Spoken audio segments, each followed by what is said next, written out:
Today, we're covering the next part of a series which I'm titling The 5 Steps to Owning a Vacation Condo.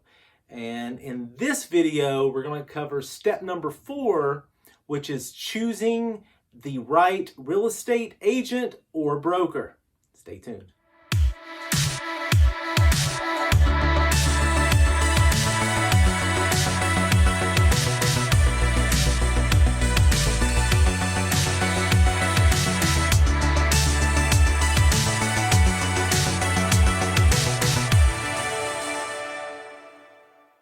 So far, we covered the first 3 steps to owning a vacation condo. Remember, step number 1 was what is your goal? Step number 2, level of involvement. Step number 3, what do you want to pay? And step 4 is choosing the right real estate agent or broker. Now, a fun fact that a lot of people don't realize is that only 1% of all brokers in the United States sell over 50 properties per year. And half of all brokers in the United States don't sell a single property all year long.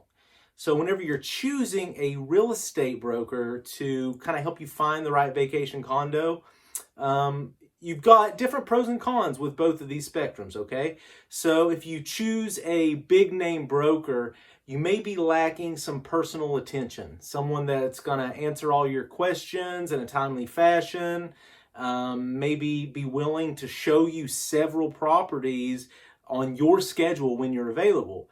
The other side is someone that doesn't sell a lot of properties, is very anxious to get that sale, I'm sure. However, you may be lacking personal experience. So that's something you definitely want to consider whenever trying to find the right real estate agent. If you choose to go with a real estate agent or broker that doesn't have a lot of sales under their belt, again, they may be lacking experience, but it's not a deal breaker. You want to make sure they have a good support system. Make sure that even if they don't know the answer to your question, that they can find the answer, that they can ask someone that's maybe in their office that has a little bit more experience than they do. One thing, though, that you definitely want to make sure that the agent that you hire can answer or find out for you is that gross rental income for the condo in previous years. Like I said before, that is really going to stipulate if this is going to be a good investment or not.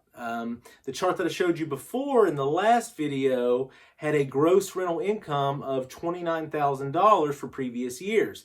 And we were able to see that by purchasing that condo for $149,000, it ended up paying for itself. Now, if prior year's gross rental income was, $5,000 or, $13,000, well, that unit may not have paid for itself whenever you rent it out. So you definitely want to make sure that it has a good history. Now, there are different variables to consider with that. Some people, the prior owners may have not rented it out. They may have just had it for personal use. So those numbers may not be available. But you want to make sure that the real estate agent that you choose can get that information for you. Something else that you want to make sure that they can get you is what does the HOA cost cover?